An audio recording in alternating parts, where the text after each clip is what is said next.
Good afternoon at good evening sa tanan. Ako mga kasama si Kim, si Ate Catherine at si Albert. Ngayon dito sa Talipapa mga kaisda.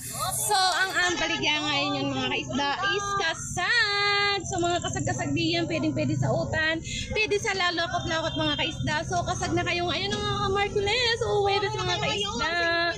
O, 50 na lang daw. 50. So may mga bulaw din siya. May tuloy. May bangos. So ang Ate Bingkay nandun sa punta. Go lang Ate Bingkay. 5-5 lang. At si Berto, nagabilang-bilang. May ginansya na ba Berto? Wala pa. May pa ginansya? Gabilang-bilang ka na dyan ha. Bilang-bilang na nakakanoy na Ilang. Aray sa lali.